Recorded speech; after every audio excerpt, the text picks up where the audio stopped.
И сразу хочу сказать, это не реклама такси, но минимальная комплектация вас бросает в 90-е. Машина полностью перекрашена вместе с крышей. На холодную поршни гремят.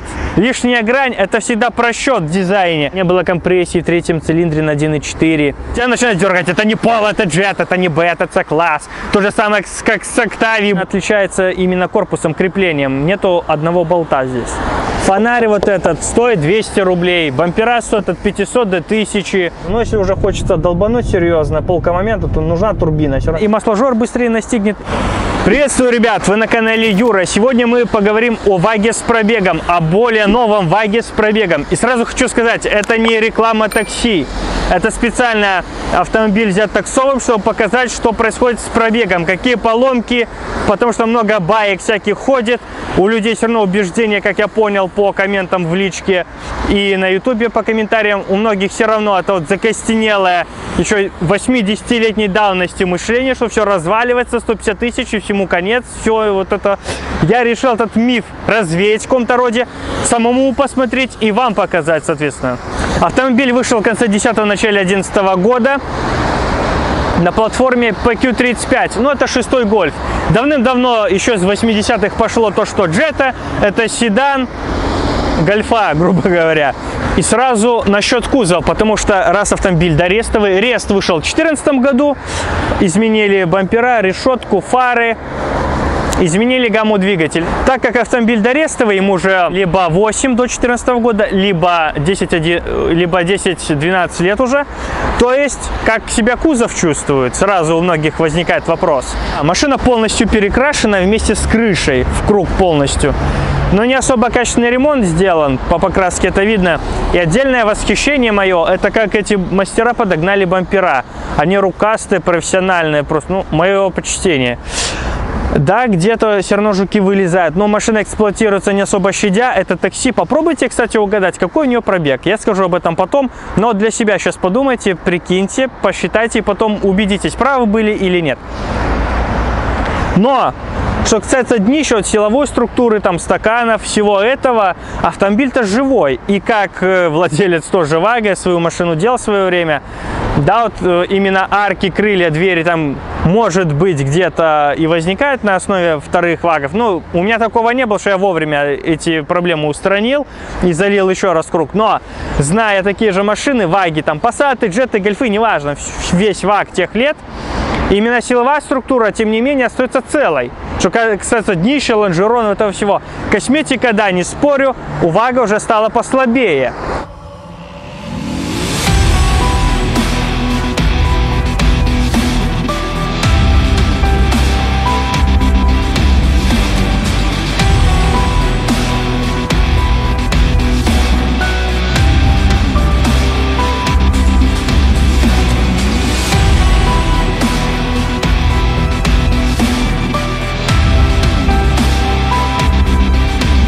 Насчет самого интерьера, дизайна автомобиля, на мой взгляд, он лучше выглядит, более изящно, чем Octavia.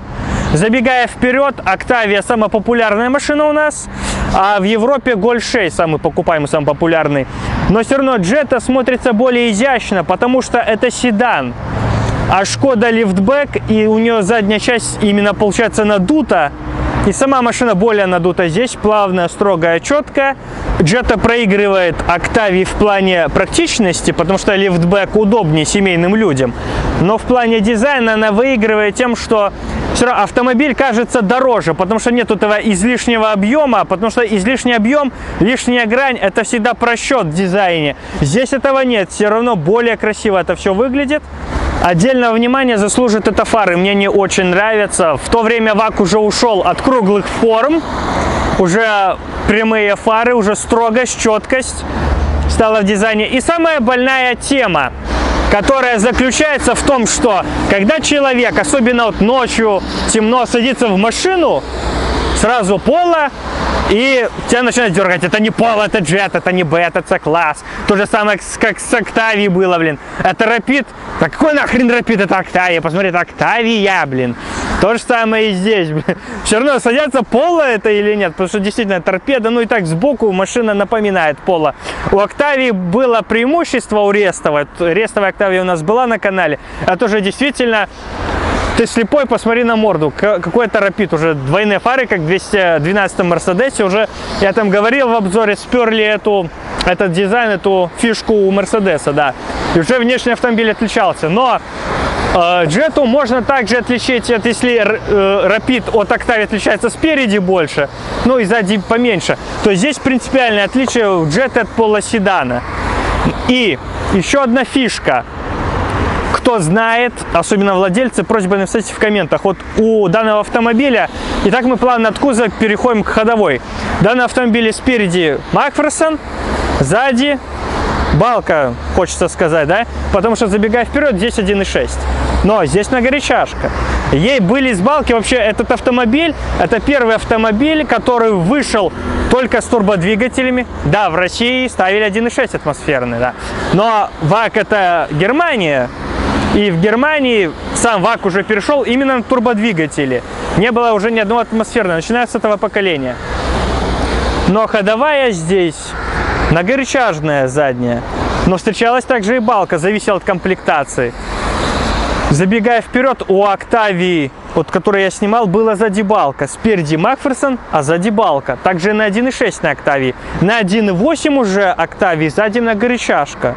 Уже когда двигатель 1.8, там уже было многорычажно. Ну, у РС-ки понятно, что там балки не может быть в принципе. Это другая совсем машина в некотором роде. Здесь же, если 1.6, подсознательно думаю, что сзади балка. На самом деле многорычажка. Все зависело от комплектации, от автомобиля. Кто лучше шарит в этой теме, просьба отписаться в комментах. Но насчет запчастей, кажется, и полоседанов много, и Jet, и Шкод, но вот фонарь вот этот стоит 200 рублей, бампера стоят от 500 до 1000.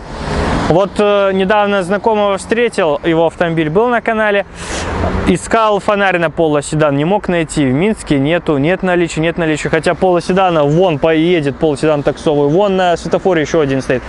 Их до хрена, и их немало. Вон еще один поворачивает там.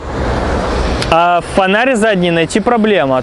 По комплектации, разумеется, комплектация играет решающую роль, потому что минимальная комплектация вас бросает в 90-е, и то на многих автомобилях в 90-х, более таких нормальных средних комплектациях, было больше всяких плюшек, чем сейчас в минимальных комплектациях там у Б-класса или у С-класса, например. Ну, вот у ВАГа тех вот лет.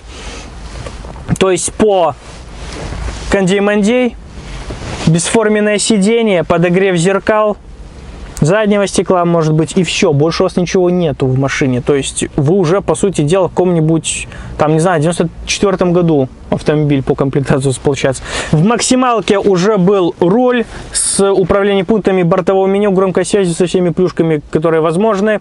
Мультимедиа было 8-дюймовое, если ошибаюсь, поправьте. Разумеется, климат-контроль, круиз, слежение за полосой, за усталостью водителя. Крутые сиденья с ярко выраженным, уже под спорт с боковой поддержкой. Камера заднего вида, разумеется. Ну, у нас не самая бичевая комплектация, потому что сзади еще и встречались весла. У нас все электростеклоподъемники. Есть подогрев зеркал заднего стекла. Да, нету климат-контроля. Здесь кондей-мандей. Но есть подогревы передних сидений. Разумеется, эта вещь не родная, она менена. Руль простой, уже затерт, видно по рулю, что уже пробег, да, не 1 сотня, не 2, не 3. Также по ручке КПП. Подлокотник не родной, это, говорится, самопал. Круиза здесь нет, его можно установить. На полоседане я рассказывал об этом, там владелец установил. Не сильно это масштабная головная боль получается, можно сделать, если заморочиться. Сзади места, в принципе, хватает, до переднего сиденья еще место есть. Чехлы добавляют мягкости, но сами сиденья все равно мягкие, не такие дубовые, как на Б-классе. Преимущество С-класса, ну и не самой бичевой комплектации. Потолок перешит, сразу бросается в глаза, потому что ручки белые, ну и везде потолки идут белыми. Сразу видно, что не родное это все. А так мало что есть добавить. Да, не дубовое сиденье, достаточно мягкое. Переднее кресло, конечно же, просажено с таким пробегом. Для такси идеально, для личного пользования, но тоже будет достаточно комфортно. Разумеется, то, что негатив все же С-класса очень часто было на Шкодах, А5, на Кодиаке то же самое, что спереди. Чуть-чуть мягче сам пластик и покачественнее. Здесь вроде бы одинаково, но такое ощущение, что спереди чуть-чуть лучше. Но вроде одинаково. Потому что на Шкодах, на вот Кодиаке, вот я снимал Кодиак, там было точно так же изображена дверная карта, как и передняя. Но передняя хоть какой-то мягкостью обладала, когда трогаешь ее, как-то немного мялась. Задняя была вообще дубовая, деревянная. Но здесь вроде одинаковые по качеству. И в связи с пробегом, разумеется, будут скрипы, сверчки. Это уже вносит свои коррективы. Ну что же по движкам? По двигателям здесь были 1.2, 1.4, 1.6. Двухлитровые дизеля и двухлитровые TFSI. Вот тут, внимание, сейчас начнутся умники писать. TFSI это у Audi, а TSI это Seat, Skoda, Volkswagen. Сразу говорю, я уже в многих видео свое это говорил, T это турбо, TFSI это непосредственный впрыск. И здесь 1.4, и у Audi, и у Skoda, и у Seat одни и те же двигатели. Турбово с непосредственным впрыском. Это все TFSI. А TSI и TFSI, деление вот это гребаных маркетологов ход, чтобы якобы Audi было на фоне еще этого дороже. На фоне конкурента. Это одни и те же двигатели, черт возьми. 1.2, но который, ну, вообще его сняли с производства, так как доказали, что это не экономичный, потому что нужно его крутить, он меньше расходует, как 1.4, то есть смысла в нем нет никакого. Я считаю, вообще лучше его не искать, потому что их меньше всего вообще, в принципе. Если 1.6 и 1.4 найти проще, то 1.2 вообще тяжелее. Поэтому лучше вообще не смотреть такой двигатель. Автомобиль с таким двигателем. И сразу по проблемному 1.4 Я-111. Индекс его Саха. Это самый нормальный, самый надежный мотор 1.4. Несмотря что 111 серия. 122 лошадиные силы, 200 крутяшки у него, 76,5 на 75,6 ход его поршня. И многие будут возмущаться, да, цепной привод ГРМа, многие будут возмущаться, что турбина развалится, блок там чугунный, от детонации разваливаются поршни, но не нужно заливать туда второй бензин и дубасить, это турбодвигатель, что вы ожидаете от этого? Есть знакомый на B6 Passat 1.4 на Сахе. Но это машина личного пользования, она наездила чуть больше 200. На 160 или 180 тысячах он поменял полностью комплект ГРМ, чтобы, ну, для себя знать. А так автомобиль не достоит проблем. Хороший бензин, 95-98 льет, по-моему, даже 98 только льет. Хорошее масло, чаще его меняют, раз в 8 тысяч. То есть машина проблем не доставляет. И что бы я мог сказать в целом? Поэтому у нас таксовый автомобиль, пробег, не знаю, загадывали вы или не загадывали, 500 тысяч здесь по факту.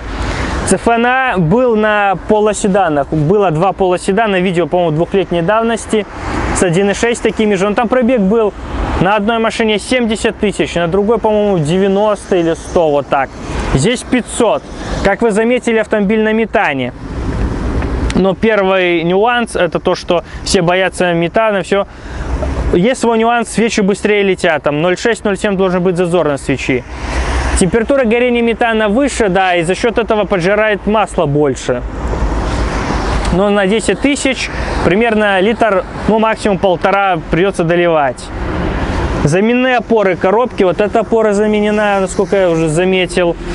На 450-480 тысячах перебирали генератор. Цепь ГРМ не менялась, но сейчас придется ее менять, весь комплект ГРМ цепной. Грохот на ЦФНА поршней, да, на холодную поршни гремят. Я уже на полоседанах это рассказывал, да, это есть. Поршень здесь 76,5, ход его 86,9, и гремит он, потому что он облегченный, без юбки. За счет этого гремят. На 211 серии уже грохота нет, уже там доработали. Учли ошибки и доработали. 148 крутяшки с 3800 оборотов. 102 лошади, 102-105 при 5-600 тысяч оборотов. Степень сжатия 10,5. Нету фазиков, поэтому грохота износа фазика не будет. Уже на 211 серии уже был. На впускном валу. На 125-сильной версии, на 150-сильной был на обоих валах, уже фазики на обоих валах. И 211 серию я рассказывал на полоседане, на рапиде, на октаве, на шкоде. Здесь я подробно останавливаться не буду на этом. Для тех, кто не будет смотреть видео по полоседанам, скажу то, что на первых годах, вот до 12, 10 по 12 год на полоседане, то же самое здесь, потому что такой же двигатель, трескался выпускной коллектор. С 12 года уже поменяли, поставили другой, уже не трескался. Но ставили от Фабии. И машина даже ехала лучше, потому что они там чуть по-другому коллектор сделал, не сразу все в одну трубу. То есть не такая затычка получается в итоге, но это физика. Поэтому машина ехала чуть лучше, был лучше выхлоп у нее. Блок алюминиевый, то, что все боятся, да, но опять же, масло менять все чаще. Ну, конечно, все зависит до того, что было с автомобилем. Конечно же, при замене цепи нужно будет менять и прокладку под клапанной крышкой, и под головой уже не мешало бы поменять, потому что уже пробег позволяет. В целом, вот доказательство. 500 тысяч на метание. На метание у нас уже ездит больше 400 тысяч. Жор масла еще приемлемый. ГРМ цепь родная. Вот, так что как-то все вот так. Также по 1.4 еще был ЦА-ВД, именно 111 серии, потом от них отказались, такого больше не было. 160 лошадиных сил, в паре 240 крутящего, в паре работал компрессор и турбина. На 3000 был оборотов такой провал, потому что компрессор уже заглушался, начинала дуть турбина. То есть интересный, мощный двигатель, но не надо забывать про обслуживание компрессора. Все равно более технологичный, более нагруженный движок требует более качественное, внимательного к себе отношения. Но в целом двигатели, да, вот были жалобы, то, что, знаю у знакомых, третий котел не было компрессии в третьем цилиндре на 1.4. То есть многие, неоднозначное мнение в общем, но опять же, все зависит от обслуживания, потому что 92-м бензином эти двигатели точно нельзя поить, хотя многие этим занимаются. И в итоге получается не совсем хорошая черта. Да, от плохого бензина форсунки запакует. Также еще был 2.0 TFSI, который устанавливается на Octavia A5 RS-ку, CCZA мотор. 200 лошадей, 2-литровый, все 80 крутящего, чугунный блок, фазорегулятор на впускном валу, цепь ГРМ, которая также растягивается к 100 тысячам, как заявлено. Здесь то же самое, но вот здесь цепь уже нужно менять, как я уже сказал. Но там люди меняли чаще, потому что, вернее, не чаще, а раньше, потому что все-таки двигатель более мощный, и никто на нем медленно не ездил. Да, там есть, помимо растяжения цепи, проблема жора масла. Они все жрут масло, и 1.8 и 2.0, несмотря на то, что это Я3 серия, просто объем отличается. На самом деле там чуть другие поршни. На 1.8 было видео, Шкода Супер 2, там была капиталка 1.8 и капиталка DSG коробки. Там я подробно это все рассказал, вся эта информация есть. Также на 2-литровом, помимо того, что идет жор масла, масло попадает на свечи, происходят пропуски по зажиганию. Но так в целом двигатель тоже сам по себе неплох. По дизелям были 1.6 и 2.0 Common Rail'овские дизеля, но это в основном в Европе, которые сюда пригнаны были в свое время. По дизелям я рассказывал на своем автомобиле. Есть плейлисты, полностью там обо всем рассказывал. Недавно было видео про топливные системы, про ошибки, вот про это все. Кому интересно, можете посмотреть. Единственное, что топливная система ходит долго, и по 400, и по 500 тысяч, но нужно хорошее качественное топливо. И желательно, чтобы на минимальной шкале у вас индикатор не стоял, чтобы не хватануть из бака примеси, то, что падает на дно в отстоне, грубо говоря, и чтобы не попадало меньше воздуха. Все равно молекула воздуха попадает, чтобы меньше воздуха даже попадал, потому что больше нагрузка на ТНВД, на всю систему. В общем, больше топлива, чтобы было в баке у вас всегда. И также хорошее качественное масло, часто замена. Ну, дизеля ходят без проблем и долго при нормальном уходе и качественном масле и топливе. Рестайлинг повлиял на автомобиль еще в том плане, не только внешности каких-то плюшек там по салону, как это обычно и должно быть, но и сменой гаммы двигателей. Вместо 111 серии вышел уже 211 1.4, Gen 3 модификация Я3 восьмерки, также дизеля 189 ушли, пришли уже Я288, я рассказывал на B8 Passat. Вкратце, отличие от 189 серии минимум. Единственное то, что развернули клапана, там рассказывал. Интеркулер уже жидкостный и вмонтирован в впускной коллектор. Чаще вы слышите вентилятор по этой причине. А так, в плане надежности, каких-то форсунки поменяли, электромагнитная более надежная, но и там топливная система надежная, как я уже сказал. И по большому счету ничего, то есть надежность не увеличилась, но не упала. Форсункам больше веры якобы, но и эти проблем не доставляли. Все равно хорошее масло, хорошее топливо. По 1.4 211 серии славится жором масла, но опять же чаще его менять нужно и не забивать на него. Цепь ГРМ ушла, уже ремень ГРМ. Ну, за счет этого плюс то, что, ну хотя здесь вот наглядный пример, только сейчас цепь полезут менять, а ремень нужно менять чаще, потому что он столько не находит. Но тоже раз на раз не приходится. И с другой стороны, все равно есть риск растяжения, но и в целом ремень все равно дешевле и в каком-то роде надежнее, в каком-то плане. Плюс, опять же, эксплуатации, то, что такси ездит по городу, она не развивает большие скорости, ездит реже по трассе.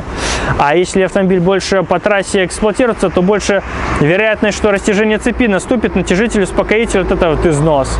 Все равно от нагрузки, от скорости. Нагрузка тоже влияет. И помпа с двумя термостатами в пластиковом коробе установлена с этой стороны коробки. Приводится в действие ремнем от выпускного распредвала. На замену ГРМ она не влияет, она меняется отдельно. Ходит она 90-100 тысяч в теории, потом начинает течь. На практике ходит и больше. Все индивидуально. И, как я упоминал в тех видео, это хорошая проверка СТОшников. В том плане, что спрашиваешь при замене ГРМ, что нужно брать с собой. Бери ремень, ролики, а что еще надо? Если скажут помпу, значит либо не знает, хотя я думаю, уже все знают, либо ни хрена не разбирается в нем. По Gen 3 модификации 2.0 TFSI я рассказывал на Audi A6 C7, там я рассказывал про Gen 2, Gen 3, как их отличить визуально. Про 3.0, про всю широкую гамму ВАГа я рассказывал там. Вкратце об этом. Уже два фазорегулятора на обоих валах. Блок чугунный, да, так же остался, но он облегчен, тоньше стенки сделали.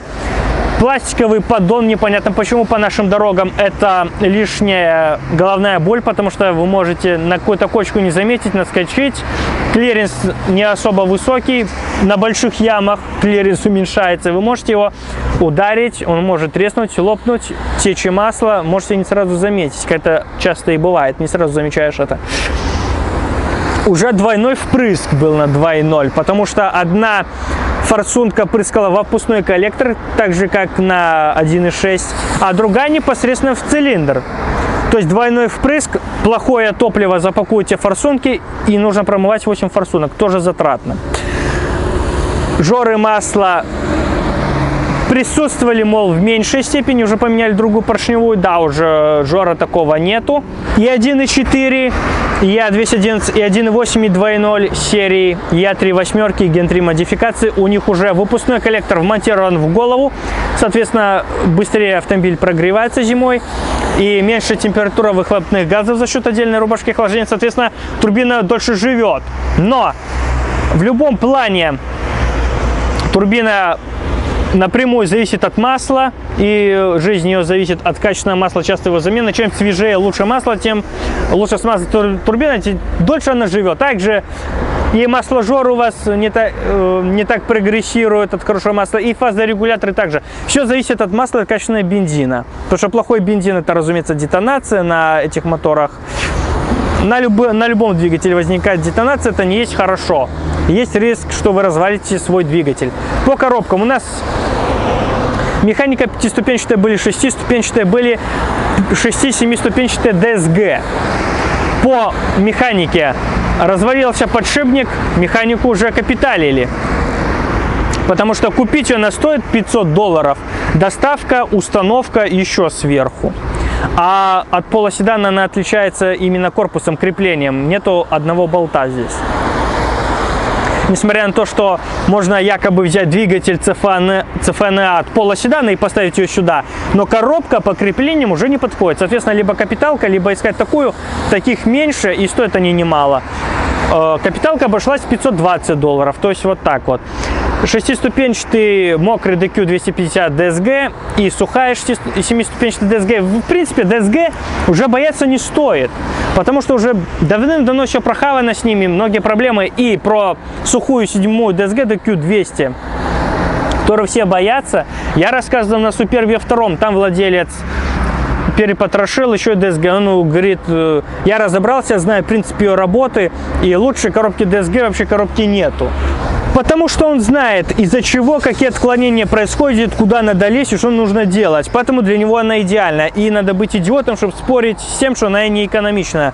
DSG экономичная. На примере 1.8 на DSG расход заводской 8.6, а на механике с 1.8 152 лошадиные силы. На механике уже 11.8, то есть на 3 литра сразу. И по задней ходовой, там, я уже много раз рассказывал на своей машине, главное следить за состоянием стальных блоков. Если уже колеса чуть перекосило, рассохлись, и они не разбиваются, они уже рассыхаются от старости стальные блоки. Эти вот нижние, где пружины устанавливаются, там меняйте стальные блоки, колеса ровные, сход-развал, их не разбивает и не разбивает остальные. Потому что если что-то разболталось, разбалтывается потом все остальное вместе за компанией. Поэтому нужно следить за такими моментами. По метану идет она хорошо, так бодрее, чем на бензине пошла. Но для 500 тысяч все достаточно неплохо. Конечно, все зависит от состояния конкретного автомобиля, как он обслужился, как он ездил. Да, если он там с 3 частей сварен уже, то это уже не автомобиль. Но идет неплохо.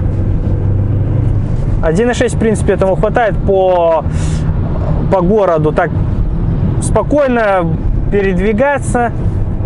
Не нервно, скажем. Но если уже хочется долбануть серьезно, полка момента, то нужна турбина. Все равно без турбины ускорения такого дерзкого не получите.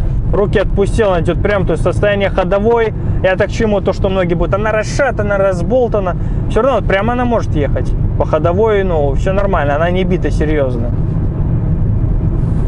И все равно машина еще идет прямо, это ее не крутит, блин, из стороны в сторону. Вот так вот не едешь, как... То есть не надо машину напрямую ловить именно. Она повторяет траекторию, куда задал. Да, конечно, уже пробег немалый, разумеется. Уже остаточный ресурс. Какой он, это уже второй вопрос. Не местный парень, сразу видно. Хотя вроде разметка есть.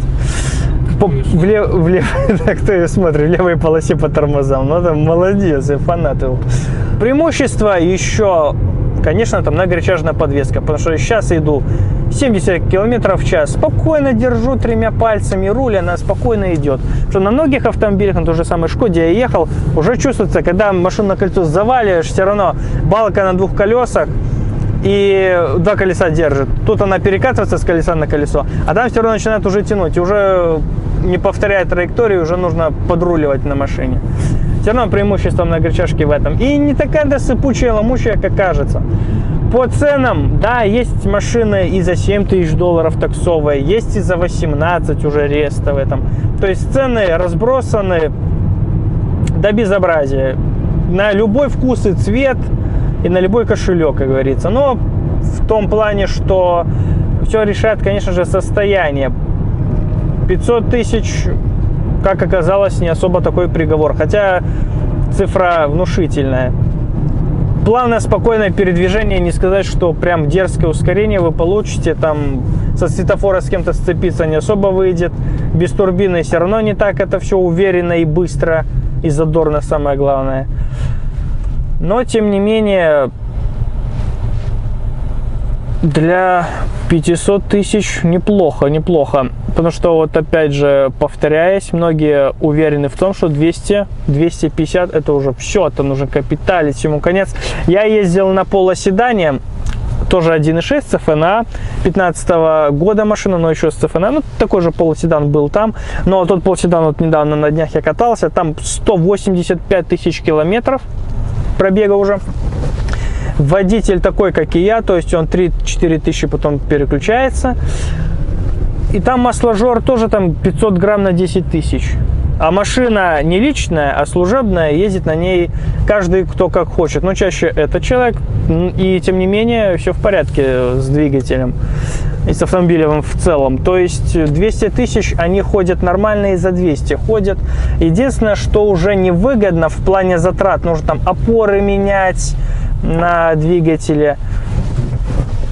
Там какие-то уже сальники потекут, течи, вот в этом плане обслуживания. И все равно преимущество ВАГа, такие вот многие вещи не подорожали. Понятно, что фильтра, масла, но такие вот регуляторы, некоторые там суппорта, еще что-нибудь не так особо и подорожало в сравнении с тем, что было до этого. Подорожали больше от фары, крылья, бампера, вот такие вот кузовня. Вот такой неоднозначный обзор получается. То, что есть закоренелые байки в головах людей, все в них верят и все их подтверждают. То, что ВАГ разваливается, 200 тысяч, и все, его надо в утиль, грубо говоря, и смысла от него никакого нету.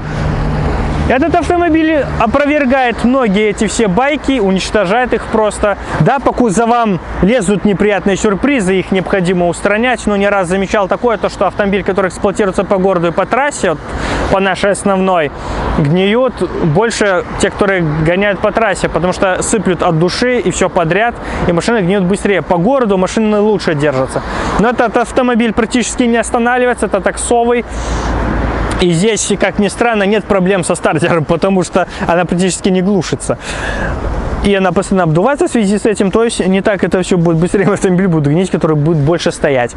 Да, пробег вносит свои коррективы по, опять же, двери водительской просели, уже петли, уже не с первого раза дверь закроется, нужно менять ГРМ, обслуживание, но автомобиль еще может походить 1100-200. Многие таксовые автомобили наезжают по 500-600, и двигатель не лазит, и все нормально. Но опять же, таксовая ездит больше по городу со скоростью 40-60, меньше на них нагрузки, соответственно, идет, и меньше износ, подвержены износу узлы, агрегаты многие. Автомобили, которые ездят по трассе с скоростью 120-140, они быстрее это все, больше это подвержено нагрузке, все узлы и агрегаты, и, соответственно, и масложор быстрее настигнет, и в теории быстрее цепь растянется, то есть все быстрее это вас постигнет. Поэтому раз на раз не приходится, но, тем не менее, прямое доказательство. Об этом можно спорить сколько угодно, а на этом все. Спасибо большое за внимание, ставьте лайки, подписывайтесь на канал, нажимайте обязательно на колокольчик, чтобы ничего не пропустить в телеге. Также мы общаемся на разные темы, подписывайтесь, я надеюсь, вам будет интересно. Счастливо!